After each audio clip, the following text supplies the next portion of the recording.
Sebagai mahasiswa Fakultas Keguruan dan Ilmu Pendidikan di Universitas Mataram, belum lengkap rasanya bila belum mengikuti program Kampus Merdeka. Oleh karena itu, kami memutuskan untuk mendaftarkan diri sebagai peserta Kampus Mengajar Angkatan 4. Kami masih ingat dengan jelas bagaimana perasaan bahagia, terharu, sekaligus bersyukur ketika kami dinyatakan lolos sebagai peserta Kampus Mengajar yang kemudian mengantarkan kami menjadi Duta Merdeka Belajar Kampus Merdeka Universitas Mataram tahun 2022. Karena dengan lolosnya kami tersebut, artinya kami akan bisa berkontribusi bagi pendidikan Indonesia, terutama di wilayah Nusa Tenggara Barat.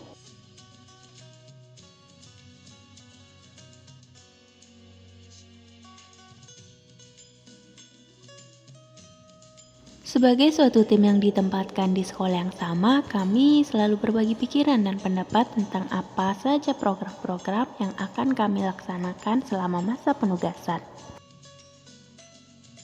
Saya Atikatul Hulaipa, mahasiswa pendidikan guru sekolah dasar angkatan 2020 yang dipercaya sebagai ketua tim.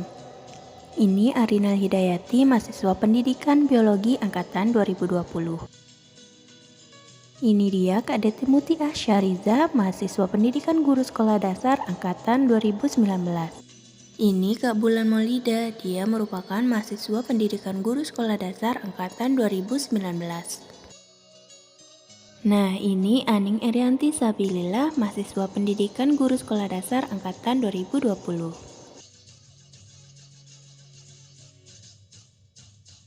Inilah jalan yang kami lewati untuk menuju ke sekolah setiap harinya. Sepanjang jalan dipenuhi oleh sawah-sawah yang membuat suasana menjadi asri dan tenang.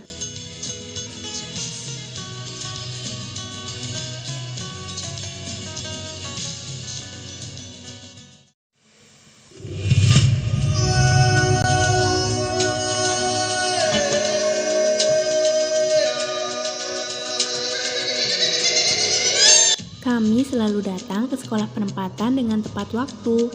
Kami berangkat dari rumah masing-masing dengan tujuan yang sama, yaitu untuk belajar bersama para peserta didik. Sejak mengikuti kampus mengajar, kegiatan belajar mengajar bagian makanan sehari-hari bagi kami.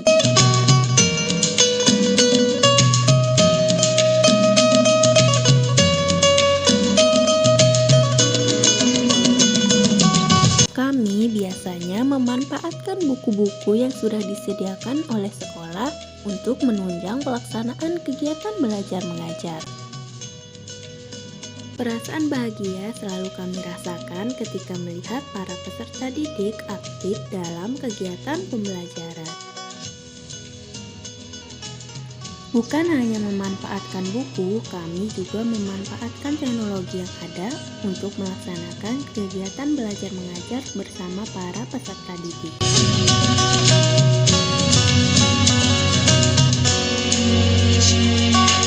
Dengan cara ini, biasanya peserta didik menjadi lebih termotivasi untuk belajar serta mendapatkan pembelajaran yang lebih bermakna. Ini merupakan salah satu langkah kecil dari kami dalam melakukan adaptasi teknologi bagi sekolah sesuai dengan tugas dari kampus mengajar. Selain di dalam kelas, kami juga sesekali mengajak siswa belajar di luar kelas agar mereka memperoleh suasana belajar yang baru. Ada kalanya pula kami melakukan kegiatan yang menyenangkan sebelum memasuki kelas untuk belajar. Ini adalah video ketika kami meminta siswa untuk berbaris di depan kelas, lalu satu persatu dari mereka memilih gambar cara bersalaman seperti apa yang ingin mereka lakukan dengan kami. Kemudian, barulah mereka diperbolehkan untuk masuk ke dalam kelas.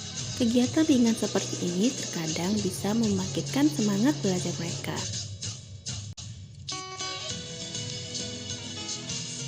Setiap hari Selasa, Rabu, Kamis, dan Sabtu, kami selalu mengajak peserta didik untuk melakukan senam pagi agar tubuh tetap terjaga kebugarannya. Tubuh yang sehat akan membuat mereka dapat belajar dengan nyaman.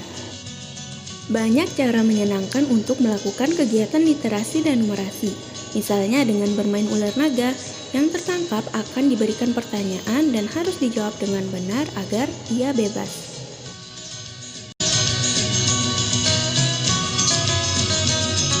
Ada pula dengan pesan berantai, di mana peserta didik harus menyampaikan kalimat yang ada pada kertas kepada anggota timnya hingga yang terakhir. Dan untuk menjadi pemenang, anggota terakhir harus bisa menyebutkan kembali tulisan itu dengan benar.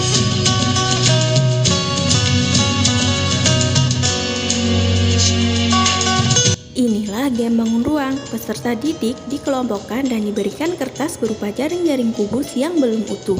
Setiap tim berlomba untuk menjadi yang tercepat menyatukannya agar berbentuk kubus.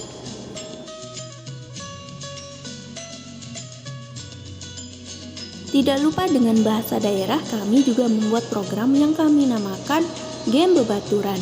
Peserta didik membuat lingkaran dan berjalan sambil bernyanyi. Di tengah nyanyian, kami akan menyebutkan sebuah angka dan mereka harus berkumpul sesuai dengan angka tersebut.